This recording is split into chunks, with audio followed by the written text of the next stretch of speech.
ప్రజలకు ఇచ్చిన వాగ్దానాన్ని అమలు చేసి మేము ఎమ్మెల్సీ ఎన్నికల సందర్భంగా మేము తిరుగుతూ ఉంటే జిల్లాలు తిరుగుతూ ఉంటే ఉద్యోగులు బాధపడుతున్నారు.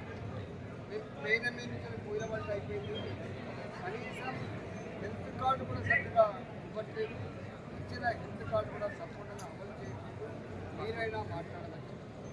వాళ్ళు దాచుకున్న ప్రావిడెంట్ డబ్బులు, వాళ్ళు దాచుకున్న ప్రావిడెంట్ ఫండ్ డబ్బులు బిడ్డ పెళ్లి కోసమో ఇల్లు కట్టుకోవడం కోసమో దరఖాస్తు పెట్టుకుంటే ఆ డబ్బులు కూడా ఇవ్వలేదు. వాళ్ళ కాంట్రాక్ట్ ఉద్యోగులు, అవుట్సోర్సింగ్ ఉద్యోగులు జీవితాలు లేక 6 నెలలు అవుతుంది.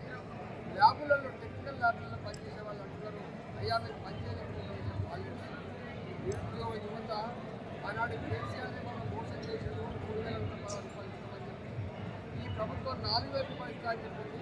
మేము ఇవాళ లైబ్రరీలో సాలీసాలని పోటీ కూడా చదువుకుంటా ఉన్నాం. మాకు 4,000 రూపాయలు ఇస్తామని ప్రైవేట్ స్కూళ్ళలో, ప్రైవేట్ కాలేజీలో పనిచేసే వాళ్ళు ప్రభుత్వం 3 సంవత్సరాలుగా ఫీ రియంబర్స్మెంట్ చేయకపోవడం వల్ల సంవత్సర కాలంగా కొన్ని ఇన్స్టిట్యూషన్స్ జీతాలు చెల్లించలేదు. ఆ ఇన్స్టిట్యూట్ ఓనర్లు ఫోన్ బంద్ చేసుకొని జరుపుకుంటూ పోతూ ఉన్నారు. ఇవాళ ఎందుకంటే బాధాకరం ఏంటంటే ఇవాళ ప్రైవేటు ఇన్స్టిట్యూట్లో పనిచేసే వాళ్ళకు 12 నెలల జీతం కూడా రావట్లేదు సార్. మాకు 10 నెలల జీతమే, 9 నెలల జీతమే ఇస్తున్నారు. మాకు ప్రతి నెల ఇల్లు కిరాయి ఉంటుంది, ప్రతి నెల పాలకి ఉంటుంది, ప్రతి నెల మా పిల్లలకు ఫీజు కట్టాల్సి ఉంటుంది. ఇంత అన్యాయం అని చెప్పి వాళ్ళు మాట్లాడుతున్నారు. ఒక్క మాటలో చెప్పాలంటే ఏ వర్గాలైతే ఆనాడు విసిగిపోయి కేసీఆర్ ఒడగొట్టిందో, రేవంత్ రెడ్డి గెలిపించిందో ఆ వర్గాలు అతి తక్కువ కాలంలో ఇవాళ ఈ ప్రభుత్వాన్ని నిర్వహించుకునే పరిస్థితి.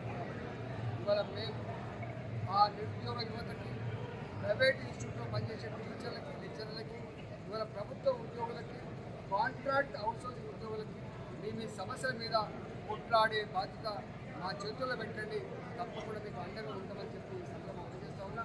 పట్టభద్రులారా, ఇవాళ 3 జిల్లాలు ఖమ్మం, వరంగల్, నల్లగొండ జిల్లాలో జరిగినటువంటి ఈ ఎన్నికల్లో రేవేందర్ రెడ్డి గారిని మేము భారతీయ జనతా పార్టీగా బలపరిచింది కాబట్టి గతంలో 317 జీవో కోసం కొట్లాడింది మేము, గతంలో పేపర్ లీకేజ్ కోసం కొట్లాడింది మేము, గతంలో ఉద్యోగ నియామకాలు జరగాలని కొట్లాడింది మేము, గతంలో వడ్లు పొలాలను కొట్లాడింది మేము. కాబట్టి ఇవాళ సమస్యల మీద మళ్ళీ పోరాటం చేసినటువంటి బాధ్యత రేవంత్ రెడ్డి గెలిపించడం ద్వారా శాసన మండలిలో వారు పార్టీ వెంట ఉంటుందని చెప్పి ఈ సందర్భంగా విజ్ఞప్తి చేస్తూ రేవంత్ రెడ్డి గారు గెలిపించాలని చెప్పి వేడుకుంటాం.